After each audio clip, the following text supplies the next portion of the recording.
Welcome back for another week of Every Day We're Covering. CP and SJ with you again to talk the wild world of sports and specifically college football since we're through week one and talk about, of course, some of that sports wagering along with it. SJ, fun week one. Of course, we're looking forward to a full slate and weekend of football. And we even got one more here tonight, actually, as we're recording on Monday. But some pretty good games over the weekend, and it's just good to be able to watch them. Yeah, a little bit unexpected, I guess, here and there. You kind of go across the board, but pretty, like standard week, I guess. But good to get a full slate of games and just, have as many screens as you have available and as many games as you can watch at one time. That's you can't really beat that feeling. I don't, you have to find something to top it. Yeah, it is. It is one of those things, man. It just is great just to sit down and be able to do it. It's pure entertainment for us that enjoy it, and I think a lot of people obviously do. That's why it's a very popular time of year. So yeah, I mean, I'll definitely drink to that, and also drink to the fact that I didn't point this out last time, but we are now over the 50 episode plateau here on Every Day We're Covering. So that's a nice little milestone to be proud of, I think. Halfway to 100. There you go. we're still here. We're still Yeah. kicking. That's the important part.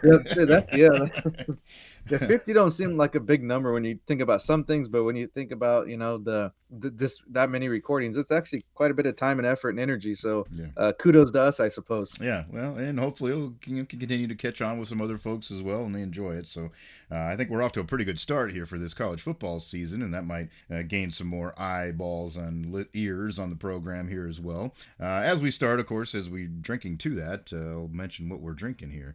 I've got squeezing the last little bit out of summer, out of the world here for me this weekend. And I actually kind of left it up to the missus because I had a game I covered on Friday. So we were getting ready to go tailgate in Ames on Saturday. I'm like, hey, can you get me a 12-pack of beer? And I did not specify what to get me. And she did a pretty good job because she went and got a 12-pack of good old Leinenkugel's Summer Shandy, which I usually don't turn down most of the time.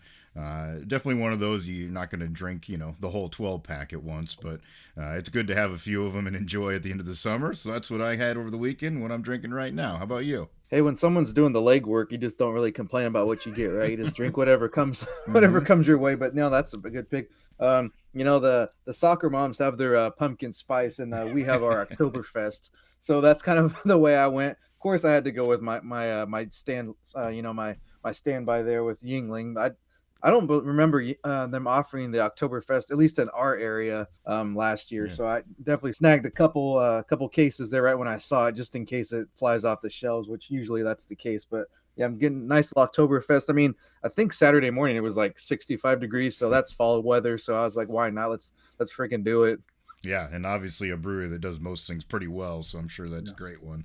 Yeah, I have to try to see if I can get my hands on some of that too. That's awesome that they of course everybody now makes one. It seems Right. like every brewery, but yeah, you're starting to see a lot of those on the shelves. And if you're heading to the liquor store lately, it's really starting to get inundated a little bit as we turn the corner here to fall. So enjoy those beers while you have the opportunity. That's what we always try to do. Yeah, love that style, love the time of year, and love the weather changing a little bit too. Not too bad. It's been a really nice weekend here overall. Great Labor Day holiday weekend. Hope you've enjoyed it, whether you're just sitting back relaxing or maybe you had some activities planned. Hope it was a good weekend for you. Pretty good weekend for us as far as picks are concerned.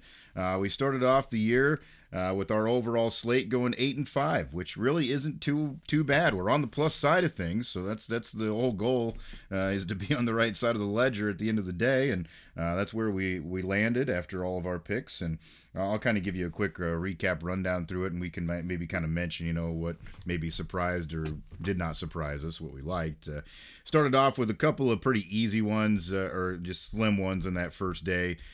Jacksonville State, Coastal Carolina had that game at the overs at 54.5.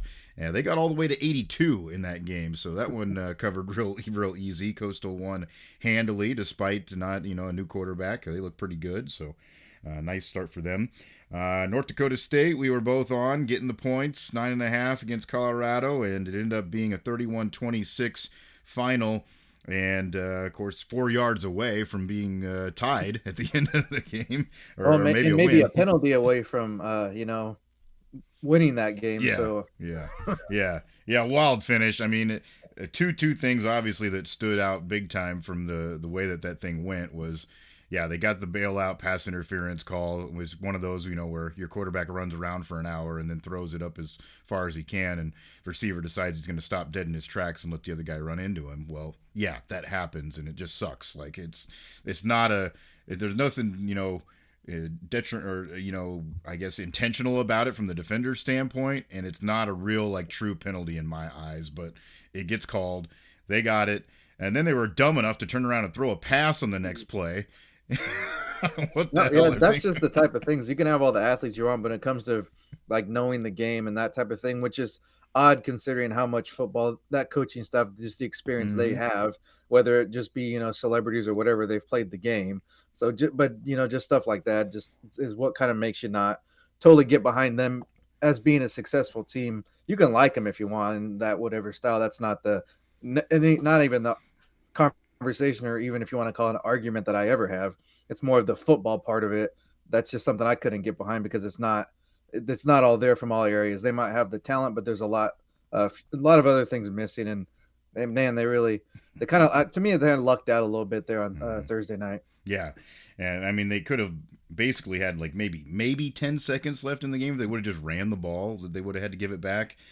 Turns out they gave it back with I think over 30 seconds, and North Dakota State did have a chance to heave it close to the end zone at the end of the game.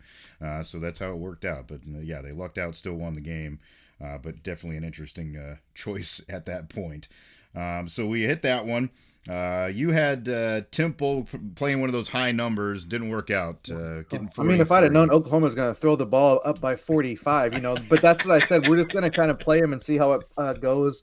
Just one of those things. It's like you're trying to find a trend, maybe, is basically the way I'm looking at it. So we're going to look at the big numbers still. That was just one. We did get another one you'll talk about here in a second, but just kind of keep an eye on those. And yeah, we're probably going to lose a few here and there, but yeah, we're going to win more than we lose. I think if we keep a close eye on it, kind of zero in on a good number there. Obviously, with teams all that considered as well. Yeah, and it wasn't that far off. 48 ended up being the difference, so just 5 points away there from staying inside. But TCU let me down on Friday night. They were 9.5 points favorites. I had them, and they only won by 7, 34-27. Weird game. I was very unimpressed with both teams in that game as I watched it. There's a lot to work on there for both schools. And we were looking for the under in that one as well, and that one just squeaked Yeah, in. nice. That was one of those. Yeah, you woke. I mean, I try to stay up. I'll be honest. I dozed. I passed out, man. I'm just I had did to be too. up at 6 a.m. for other things the next day. And you wake up and check your phone. You're like, oh, just that's you can't. That's another feeling that's hard to top. You're like, That's we true. covered. Yeah, 61 ended up being the difference. That hook helped out 61 and a half, so stayed under. Another big one that you talked about, the big ones, you went with Akron getting 50 and a half, and by God, they got a couple enough points on the board, 6 points, and that's all it took. 52-6 was the final, so a 46-point difference. That ends up hitting, and again, like we had kind of talked about before, you have to be damn near perfect to cover a spread that big, and it just wasn't quite there for him. Yeah, and I mean Ohio State struggled to kind of get going. I know I was feeling real good. Like first, second quarter, they were up by like 15, 20 points at the most. So I thought it was gonna be easy cover. It got a little interesting at the end. And I checked just that morning just to see how the lines have dropped and all that. And I think it got down to 48 or Yeah. so. Mm-hmm. So it did move down a little bit. So get those picks in early when you can. Yeah, it definitely helped out there a little bit, make it slightly more comfortable. And then moving on to the rest of the slate, there got into the full Saturday schedule. Northwestern, I had them as a 3-point favorite. They got it done, 13-6. Not an impressive outing, but they win and cover. And then Notre Dame A&M, obviously a highlight game of the night. We were on Notre Dame, and they win it, of course. 23-13 was the final, and it also stayed under the under, as I was hoping would be the case. 46.5 was the under total, and ended up being 36 total there for the game. Not too bad of a game. Really, over the weekend, I thought was probably one of the better ones of the weekend, just the way that it went back and forth between them, trading kind of defensive blows. Broke out a few big offensive plays here and there, especially a couple good runs there late in that game that were fun to watch.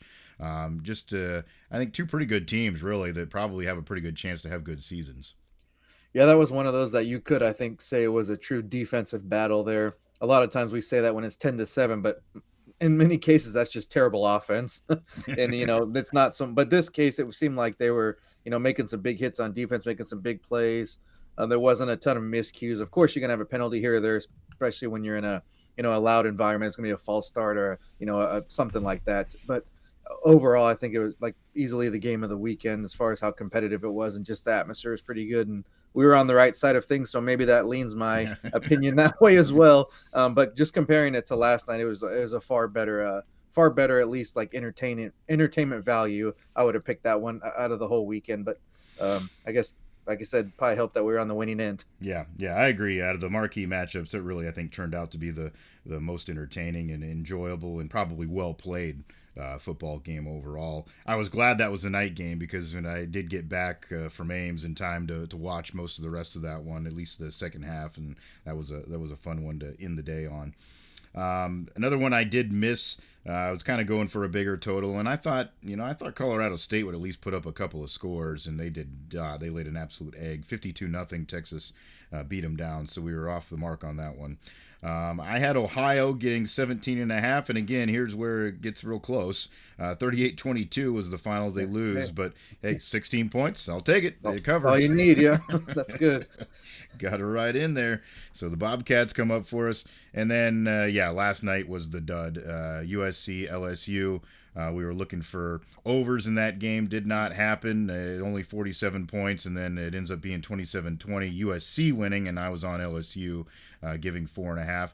And actually, at one point there, I felt pretty good about it. LSU had scored to go up. They got the ball back and then just absolutely did nothing with it. I mean, if they would have mounted just a little bit of a drive at that point, probably gets them pretty close to feeling good about icing the game. But gave it right back, and then USC went down and scored. And then, of course, got what they needed to later, one more to get it done. But it was an entertaining game, I guess, from the perspective that it was close. But as far as the quality is concerned, yeah, I think there was a lot more to be desired coming out of that one. Yeah, when they're showing multiple shots of Herb Street's dog, that kind of shows you the maybe the level of the entertainment value on the field there. But like I wanted to, I was really wanted to take USC, that plus 4.5 they had. So that it doesn't say that we're surprised that they won. We Yeah, talked about in the previous should be a good close game. To me, it was more of the lack of offense because both teams had weapons. You saw it at times, but I think it was being an early season game. There, this in this case, and unlike Notre Dame and A&M, to me there was more mental breakdowns. Kind of the miscues that you would expect in a week one, which is the challenge of playing a big name opponent or a marquee game on the opening weekend is no matter how much talent's on your squad, it's still week one and you haven't played a game for how long, and new starters coming in, maybe new coaches, maybe even a new head coach in some cases. So it makes it that much more difficult. Don't get me wrong.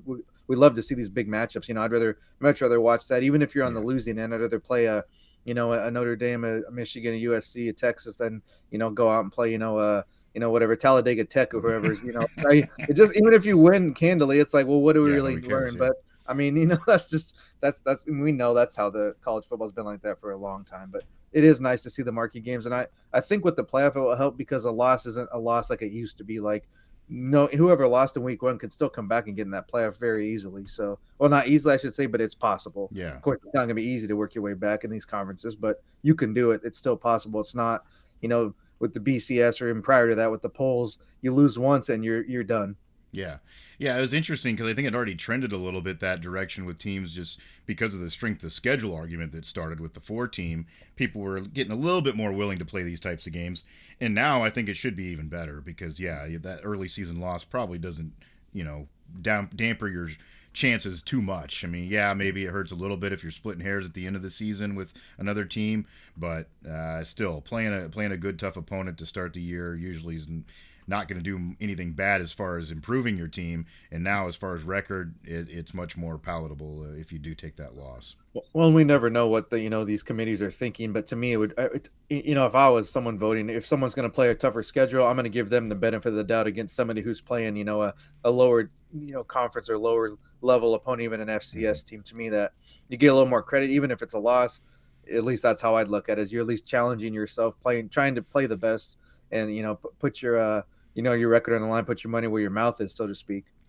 Yeah, and obviously not to continue to talk too much about a crap game, but I did take away two things that I thought were very interesting in that game, the way it played out. It seemed like there was always like a couple of plays or like at least the start of the drive where there was a couple of great offensive looks, like you got a couple of nice passes or a good run was hit, and then this drive just continued to crap out. It was like they get 20 yards and then they do nothing. Right. And then I also don't think I've ever seen a game where that many balls were batted straight up in the air. There were like 3 or 4 times where LSU had a chance to intercept a pass after a tip because they just kept getting their hands up in the air. It was wild. Well, at least from my take on that, it seemed like that was on the quarterback, because I know a couple of them went off a player's face mask. Like, obviously you're not throwing over the defense if it's Mm-hmm. hitting off their face. It's one thing to you get a 6'8" D end and he's got a 7-foot wingspan or whatever. Of course, they're gonna get their fingertips on a ball here or there. But yeah, to consistently do that. One thing that kind of stood out to me was this. I guess this is a little bit outside of football, but still kind of along those lines was but the coaches, kind of like their demeanors, I guess. I believe it was at halftime. Yeah, it had to be halftime because they just missed the field goal. USC did they would have went up 13-10 and a half. Instead it was 10-10. And Holly Rowe was sidelined, and of course she's always pretty good at her job, pretty professional, but she kind of put in a little, oh, you wish you would have went for it there. And Lincoln Riley, like he freaking kind of joked back with her and was like, oh yeah, when you miss them, obviously you want to go for it. But he did it like he was like kind of like an actual human, a genuine person, Yeah. like having a little bit of banter, and like I really appreciate that. So I mean, I at that point I was like, God, now I really want USC to win, just because anybody that can act like non-robotic, I'm kind of behind them. And get tired of these damn crotchety old coaches, like especially Saban. He got to be a pain in the ass. Mm-hmm. And I'm an NBA fan, and you look at Popovich, people like that, just like, bro, like you just answer a question, like be a human being. You want to talk about all this? I'm a leader of men and do all this all the time. I'm such a upstanding individual, but you can't answer a simple question for like 30 seconds. So to me, I was like, I kind of appreciate that. And then at the end, Brian Kelly loses his crap on the podium. They're pounding on the table, and just some, it's kind of just polar opposites there. And that has nothing to do with the game, of course, but just as someone that we just personality wise, obviously I'd lean more towards the USC coach. I don't know who wouldn't, Mm-hmm. but I did appreciate just the just being genuine and authentic in the moment, because I mean, I wouldn't blame you for being pissed off in that moment, because it's like, damn it, and that was a chip shot, and he just Mm-hmm. freaking shanked it. So, but just to show a little bit of authenticity, I did appreciate that, and that was kind of nice to see. Yeah. I mean, obviously, we all love these games, and most of us take it more serious than we should at times. Right. But it's still nice to have some perspective on. Oh, yeah, it's a game. You missed a kick. Like, yeah, it happens, kind of thing. Like, yeah, it is nice. Yeah, and obviously Brian Kelly has never been much of a Well, he lost interactable his type of accent guy. too, on top of Yeah. everything. I know that's been going around. They said, Yeah, no if dancing you ever get a photos chance, tonight. there's a hell of a little, I guess, a spoof video of what his accent's going to be when he becomes a Rutgers coach here in a couple years. If you get a chance, check that out, because that actually is pretty well done. Of course, involves the Sopranos, but it is pretty good. I'll check that out. That's funny.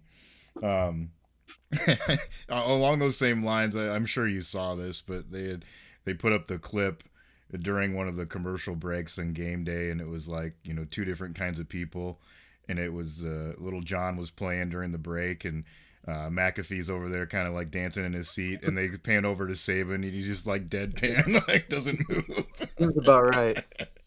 Pretty funny stuff. I believe he kept his shirt on this time, at least this show. I didn't see any shirtless pictures of McAfee this week. Yeah, dude's wild. Um, so that was at least a rundown of our picks here for this week. A couple of other things, I guess, that I kind of wanted to mention as far as games were concerned and how things played out. And of course, you can, if you have anything you want to mention too, SJ, will throw it out there. But obviously, one of the other games that a lot of people had an eye on was that Clemson Georgia game. It was kind of a deadpan dogfight game to begin with. And then once the floodgates opened, they opened, and Georgia was obviously the better team.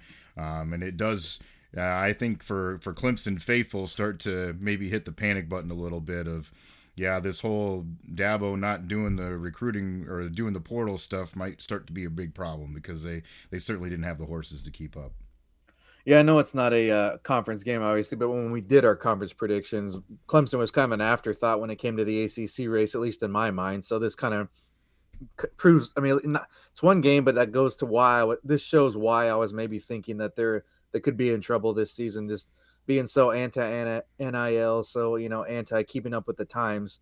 You can be as stodgy as you want, but you're probably going to be unemployed pretty soon if that's the route you're going to take. So yeah, could be a rough season. And like you said, it's not a conference game, but not a good start to the season. I guess the Pitt West Virginia game stands out to me because of the delay. It seems like every year, and you can't do anything about it. I'm not, blaming anybody or saying anything around, but there's like always like one game that freaking just gets like, a 2-3 hour Yeah. delay or scheduled to in the next day or maybe even a week later, or they can't finish it and they got to play it later in the season. It Mm-hmm. just, and always, and I mostly watch that is because they were the game on Fox that was right before Nebraska. So I was like, shit, what channel is this going to be on? Are they going to put it on Fox Business Channel? Or we got to go to the app? Like, what do we got? That's the only time Yeah. I not saying I complain about the apps, but it's the only time I'm like, shit, because especially when you're something where you want to record it, DVR and then come back and watch it later, it gets all screwed up because if it's not on the channel that you're recording on, you're going to end up watching, freaking, Market Report or something stupid that you don't want to watch, or, Mm-hmm. freaking,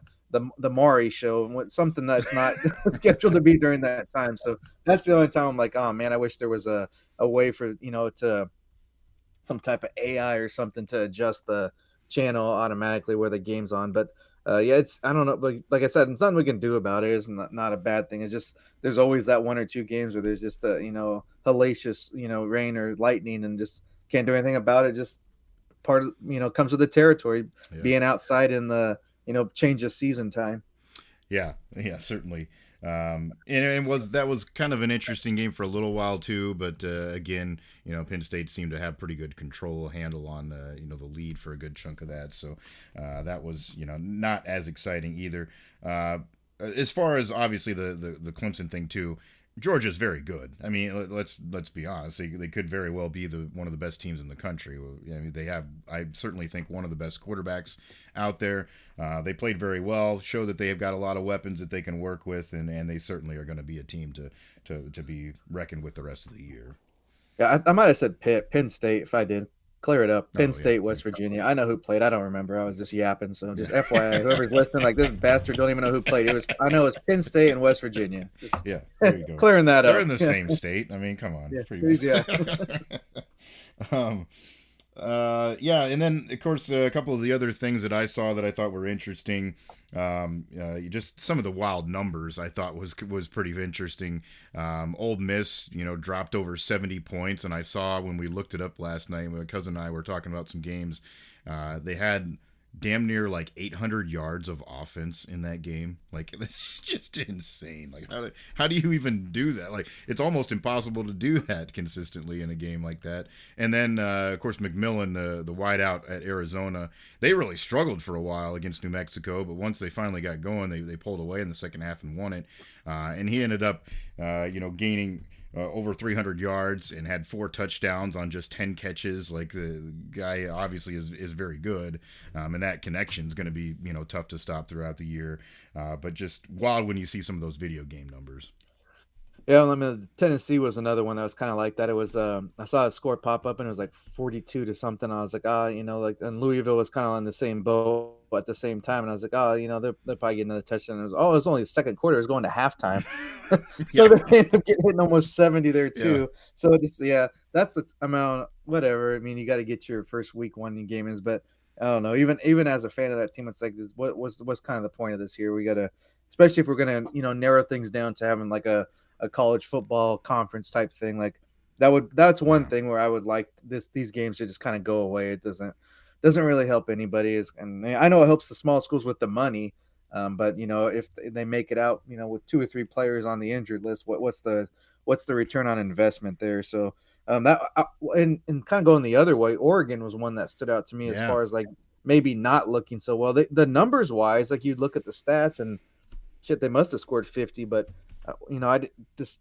weren't able to punch it in the end zone because Gabriel seemed to have a pretty good day and put up some decent numbers. But a 10-point win over Idaho, I don't care what stats you have. It's probably maybe a little bit something to think about, a little bit of a concern.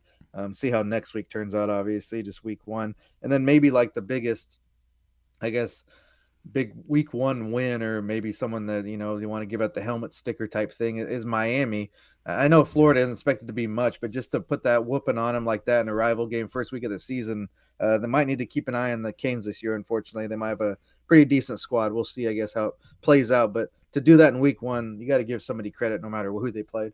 If it's Power Five team or Power Four, sorry. Yeah. Yeah. Yeah. Yeah. 41-17, the final in that one. Yeah. Miami looked good. Obviously, Cam Ward, great player, threw for 385 in that first game. So, it didn't take him long to adjust with a new squad and get on the same page with some guys. So, yeah, that was impressive. They certainly look like a team that could very well win that ACC, especially from some other teams not looking very impressive here so far. So, that would be kind of the overreaction reach in that conference for sure. No real huge upsets, so to speak. There were some that got real close. Texas Tech had to go to overtime to beat Abilene Christian, and they went for two, tried to get in the win, which I don't blame them necessarily. Yeah. And didn't quite pull it off. And then also you had UCLA, who was down most of the game against Hawaii, and finally came back to pull off a win. But boy, yeah, they might be in for a long season if that's how it's going to go for them. Yeah, it wasn't one of my official plays, but financially, I would have liked Hawaii to come out with something there at the end, Mm-hmm. just for those long shot side bets. Yeah. That would have been nice to see. And I don't know, I just seems like UCLA is just kind of out of sorts, and it has nothing to do with the coach's comments at their media days. From LA. That to the side, it just I don't know. Even in the last couple years when Kelly was there, it's nice. It doesn't seem to go in the right direction, regardless of how much talent they have. So I think they're could have a little bit of a long season, because I do believe they have a fairly strong conference schedule this year. I don't think usually in most cases, and I think that's probably with the teams joining the Big Ten and as well as the SEC, is they don't really do you too many favors when you're joining a new conference as far as travel or what games you're playing and what time of year. Yeah. Yeah, so that was some of the kind of the big highlights here from this first week of action. We don't try to dive too far into our own stuff, but hey, it is our show, and it is a regional it is a regional interest. Feel free, yeah. Your squad had a nice opening win there against UTEP. Obviously, a lot of interest because of a new quarterback and a guy that was a big recruit, and certainly with huge ties historically to the university with his family. So I guess your thoughts on how the Huskers played. Yeah, it's pretty good. I mean, it feels it's nice just to have come on those stress-free Saturdays. I believe that's kind of how you got to look at it. It's one game one week, but at the same time, then you getting starters in or getting your backups in and starters out in the middle of the third quarter. That's kind of what you want to see with week one. That'd be the goal to me. So yeah, it's a good week one. I don't think they showed too much. I'm not saying they were. There was a little bit of a little bit of razzle dazzle, of course, but I do think they kept it fairly basic with a big game coming up this week. And I'm honestly not too specifically worried about this week for what I mentioned earlier, as far as just this being just old school football is going to win you a game against a team like Colorado, just doing the things the right way, being disciplined. That's usually enough to get you by. I don't care how many 5 stars they have. I mean, Hunter is what he is, but playing a kid 70 snaps, it's I don't think that's a good way to go about long-term success. So, do what you got to do. But to me, that I'm not as especially worried about that. But for week one, and especially with a quarterback that's never played Division I football, it was a good opening week, and this you got to move on and kind of put 2 weeks together. But it was a good start in my mind. Yeah. Well, and that'll certainly be one of the games that is paid attention to next week. Just for history standpoint, teams that played each other for a long time and had some pretty good rivalry games back in the day. And then obviously, the other headlines from recent times with all the theatrics there in Boulder, and then of course from last year's contest too. So that'll be interesting one to watch for sure. I was impressed with Rayola's start. That's a good way to go about it. Even though it is an overmatched team, more than likely, that's a good way to start. The Um, thing, I mean, this is off the field stuff too. Is like, man, I just these my home comparison stuff, and oh it's been yeah. going on for a while. It's not new, and he actually does like have some type of like training relationship with the Mhm. guy. I know they've worked out with the same coach. That guy, I think, based in Dallas, Oh is yeah. the quarterback coach. So there's like a little bit of. It's not like they don't know each other, but Mhm. I'm like. That to me, that's more of the Colorado type stuff. I'd rather just like let's talk about what's on the field. Like I Mhm. don't really. To me, it's not interesting or I'm not it's not I can take it or leave it. I don't really care about it. Just kind of keep scrolling past it. But let's talk about the the 300 yards passing and that stuff. And that one play, I know he did kind of make that that cross the body like throw kind of like similar. And that's fine if you want to compare that because that's on the field stuff. But I mean, there's more than one person that has a haircut. Like, Yeah. is They wear that, sunglasses. Okay. Yeah. yeah, yeah, right, right. Like I mean, when we grew up, everybody had the freaking the pumps. As those we're Mhm. gonna compare everybody's shoes. Like, of course, you're gonna probably emulate somebody that people look be like Steph Curry or Yeah. LeBron or whatever. So I don't know. I just that to me that's like the downside of like the freaking social media stuff. It's like I don't know, just Yeah. anything to get somebody to click on your page, and that's gonna do it. So they're gonna keep going with it, I'm sure. Oh yeah, well, and it's more so I think for those fans that are more interested in the entertainment side of it than they are the actual game aspect of it, which there's some of that too. So yeah, it comes with the territory anymore, unfortunately. Um, yeah, and I guess from my perspective, the game that I went to in Ames with Iowa State was a little bit, ho hum. You look at the score, and it's not going to blow anybody away. You win the game 21-3, but I think kind of as you said about your team, there was a lot from Iowa State that was just kind of vanilla. Like they didn't do a whole lot. I mean, there was pretty limited in the play selection, pretty limited, especially on the defensive side. I don't know that there was maybe a play that they blitzed. Like they just didn't show a lot and try a lot. Part of that too was a lot of guys were kind of dinged up, and they did unfortunately have a couple of guys get hurt during the game that were important pieces too. Hopeful they'll be back this week because it is an important one, taking on Iowa across the state. But that was part of it. I think there's just a lot of new faces, didn't want to try to do too much, and just keep it simple. Got the win. That's what's important. And the thing that was encouraging to me was the fact that I think where Iowa State's going to be able to have success is in the passing game, and with the two top receivers. For Rocco Becht, he was 10 for 10 for 229 yards and 2 touchdowns. They caught everything that came to them. So I think that that's a good sign.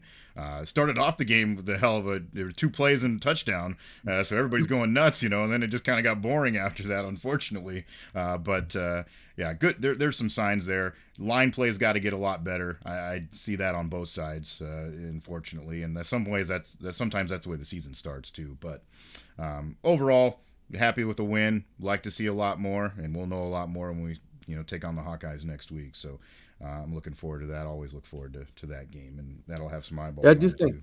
Yeah, I think you got it. I mean, I didn't see. Speaking of, the game this coming week, because that's probably one with both games that we're talking about now with Nebraska, Colorado, and Iowa State. Those are two of the games definitely be watching real close. I don't know if we'll make any plays, but that's one thing that be really interesting this week. And I know they put up like a 40 spot or something Iowa did, but it was like kind of garbage type points and stuff. So it was a pretty ugly game as you'd expect. I think through about 2.5, 3 quarters. Mm-hmm. So I don't know. I think that's a toss up game. That's one that I might depend on the line. I'm assuming Iowa's going to be the favorite. Mm-hmm. So that might be one that I end up playing just because I think that there's a good chance there, depending on how many points they're getting. So yeah, I would think week 2 you should like your chances there. Just Yeah. Iowa's still as ugly as ever. And I know the Yeah. coach was out, but I don't know if that makes a lot of difference. Yeah, there's still a long ways to go there, and you could tell early because I went back and just watched a little bit of the highlights of that one. Obviously, I wasn't watching it on Saturday, but McNamara looked like a guy who hadn't played for a long time. I mean, that's just what it is. He's got a ways to go to get back in the groove of things, and he missed on quite a few opportunities.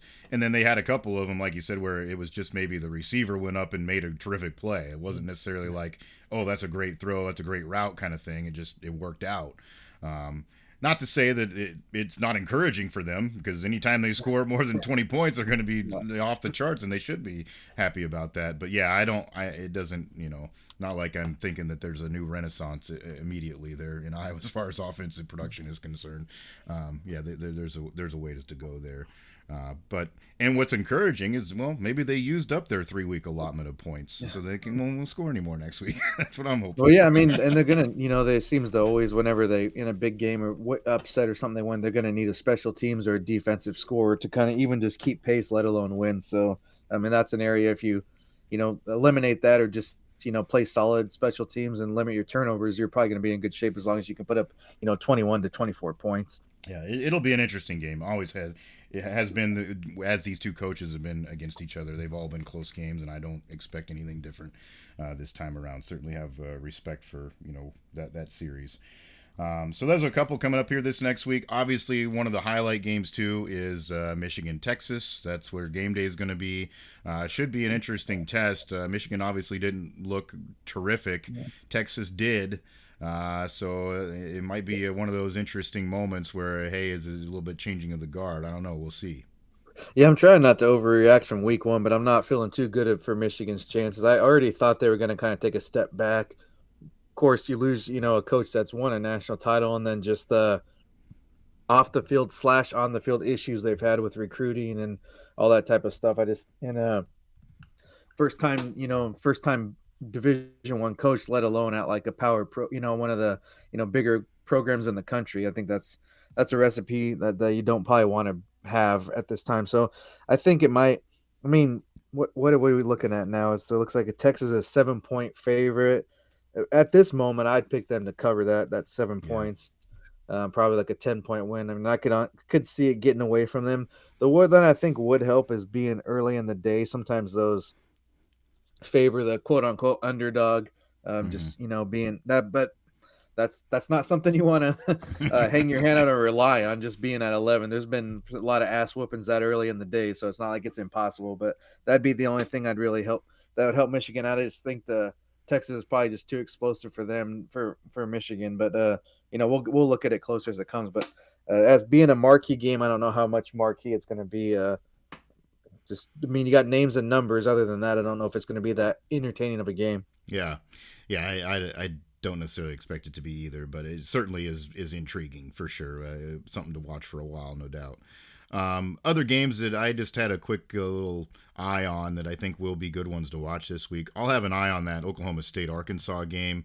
That's an interesting matchup. Okie State looked pretty solid in week one against what is typically a good South Dakota State team and got it done, fairly handily in that game. It took them a little while, but they got rolling.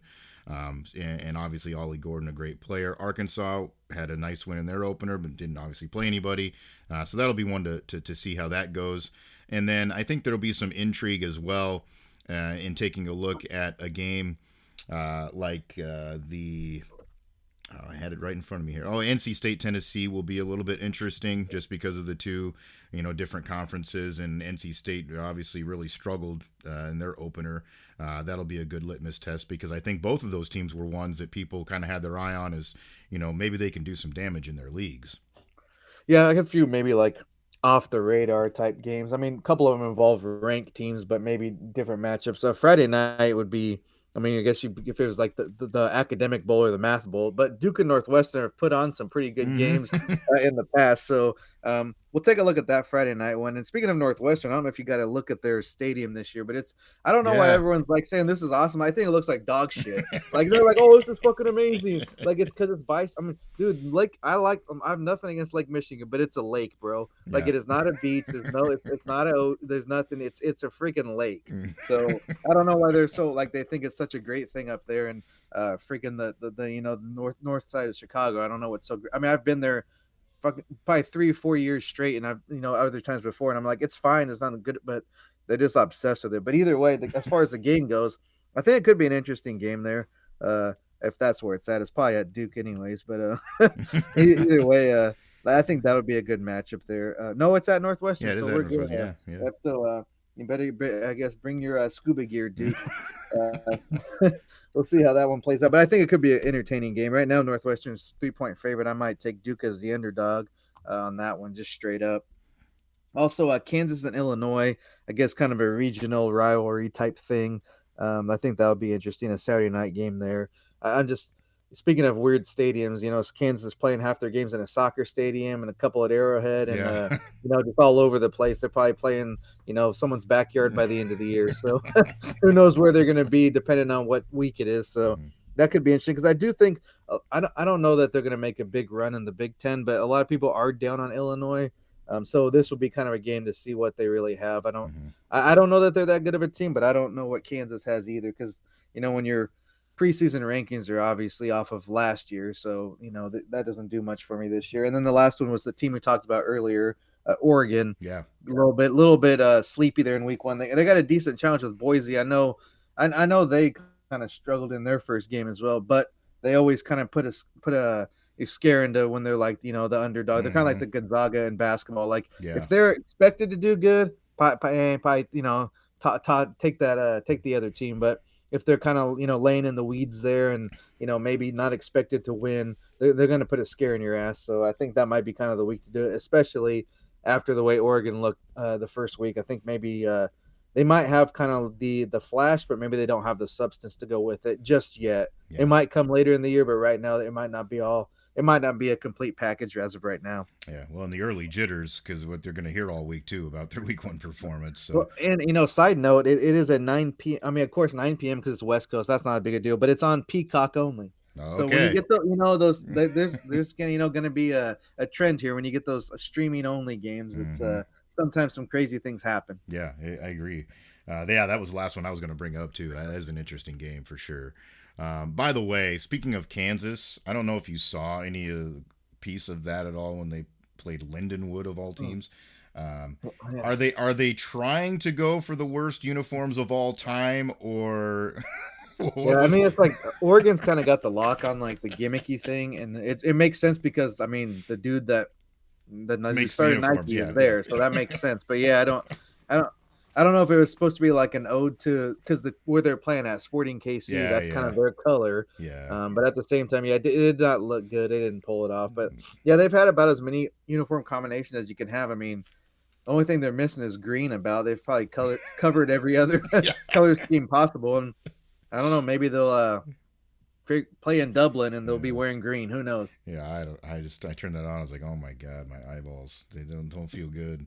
I mean, it's one thing for the baby blues, but then whatever the hell was going on with the helmet, you lost me. Sorry. Well, it's like, I mean, I get like I'm good with like the traditional kind of cartoonish mascots. I know a lot of times when people talk about conference realignment, there's that image of it's like a jacket, like a windbreaker with the old Big Eight teams, and Yeah, literally yeah, every team has like a cartoonish, and yeah. that's It's cool. I great. like it, Yeah. but some of these, I mean, just the size of the logo.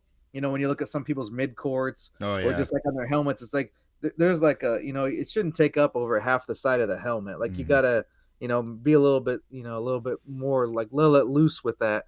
I think that gets to be when it's too much. It's like when it's over the crown of the helmet, like the hawk of the beaks over Yeah, there. It's yeah, like then you're doing too much. Like the mascot's cool. Just like yeah, don't like zoom out a little bit. You don't yeah. gotta be so out there with it. Yeah, and it was just like an outline thing. They were trying to do like a faded color inside of it, and it was just, I don't know, it was weird. But I guess I shouldn't expect anything different from the way their basketball floor looks. So, we've come to expect bigger and gaudy from the University of Kansas. Well, and that was my first thought when Oregon was coming. I was like, "Ah, shit! Now we're gonna have to play on that god awful Oh, yeah. basketball court at least every couple years or so." And like, oh my, that thing is just freaking It hideous. is bad. It is bad.